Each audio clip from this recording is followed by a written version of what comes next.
કે આ જે શિક્ષિકા છે એને 5 મહિનાનો ગર્ભ છે અને વિદ્યાર્થી અને શિક્ષિકાએ અનેક વખત શરીર સંબંધો પણ બાંધ્યા છે। નમસ્કાર। સુરતના પૂણા વિસ્તારમાં 23 વર્ષની શિક્ષિકા અને 13 વર્ષના વિદ્યાર્થીના પ્રેમ પ્રકરણની અંદર એક ચોંકાવનારો ખુલાસો થયો છે કે આ જે શિક્ષિકા છે એને 5 મહિનાનો ગર્ભ છે અને વિદ્યાર્થી અને શિક્ષિકાએ અનેક વખત શરીર સંબંધો પણ બાંધ્યા છે। તો આના વિશે તમારી સાથે વાત કરીશ। મારું નામ રાજેશ શાહ છે અને તમે જોઈ રહ્યા છો ગુજરાતના સૌથી મોટા ડિજિટલ ન્યૂઝ પ્લેટફોર્મ ખબરછે.com। સુરતના પૂણા વિસ્તારમાં 25 એપ્રિલના દિવસે એક ઘટના બનેલી અને એ ઘટનાએ જબરજસ્ત ચકચાર મચાવી દીધેલો, કારણ કે એવી ખબર પડેલી કે એક 23 વર્ષની શિક્ષિકા અને 13 વર્ષનો વિદ્યાર્થી ભાગી છૂટ્યા હતા। હવે આ જે 13 વર્ષનો વિદ્યાર્થી છે એ સ્કૂલના જ ટીચર અને એની પાસે એ ટ્યુશન જતો હતો અને છેલ્લા 3 વર્ષથી ટ્યુશન જતો હતો અને 1 વર્ષથી તો એ એકમાત્ર સ્ટુડન્ટ હતો આ ટીચરનો। એટલે એ બંને વચ્ચે પ્રેમ સંબંધ બંધાયો હતો, બંને એકબીજાને ગમવા લાગ્યા હતા અને એક બીજાની સાથે સોફ્ટ કોર્નર થઈ ગઈ હતી। હવે જ્યારે આ શિક્ષિકા અને વિદ્યાર્થી ભાગ્યા અને એ પકડાઈ ગયા એ પછી પોલીસે જે તપાસ કરી એમાં ઘણા બધા ચોંકાવનારા ખુલાસા થયા છે। પોલીસે તપાસ કરી તો ખબર પડી કે આ જે શિક્ષિકા છે એને 5 મહિનાનો ગર્ભ છે અને શિક્ષિકા એવું કહી રહી છે કે આ જે બાળક એના ગર્ભમાં છે એનો પિતા આ વિદ્યાર્થી છે।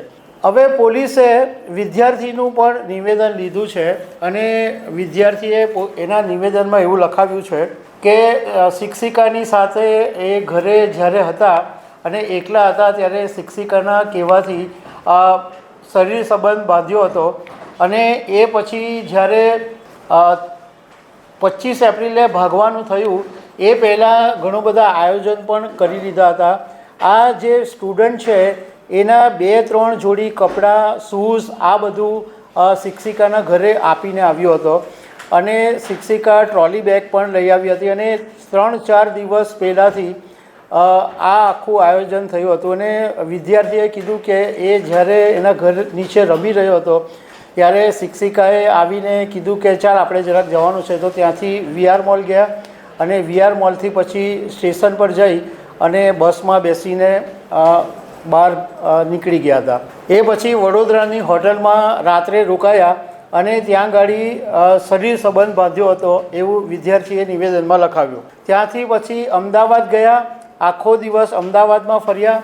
એ પછી ત્યાંથી રાત્રે જયપુર ગયા, ત્યાં જયપુરમાં એક દિવસ રોકાયા। જયપુરથી દિલ્હી ગયા, દિલ્હીથી વૃંદાવન ગયા અને જયપુરથી જ્યારે અમદાવાદ પરત આવી રહ્યા હતા ત્યારે પોલીસે એમને ચાલુ બસમાંથી પકડી લીધા।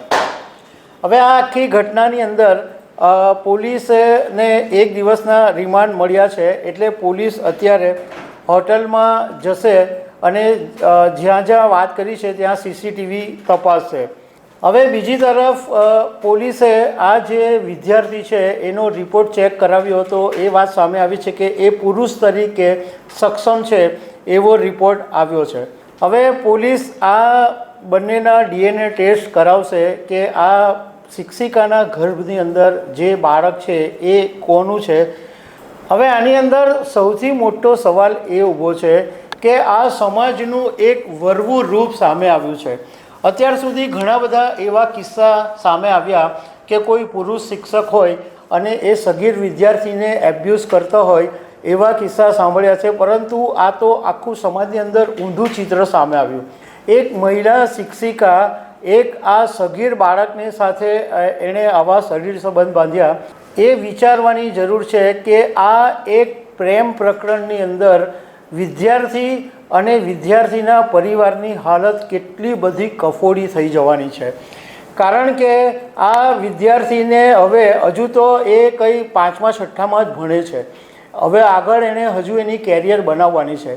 પરંતુ આ કિસ્સો સામે આવ્યો, ભલે એનું નામ નથી આવ્યું, પરંતુ સ્કૂલના બાળકો કે આજુબાજુ પડોશના લોકોને તો આ વાતની ખબર પડી જ ગઈ હશે એટલે આ વિદ્યાર્થીને લોકો ચીડવશે, એને આટલી ઉંમરમાં પિતા બની ગયો એવી બધી બાબતોથી છેડતી કરે, મતલબમાં આ વિદ્યાર્થીને હવે આખી જિંદગી જીવવું અઘરું થઈ પડશે.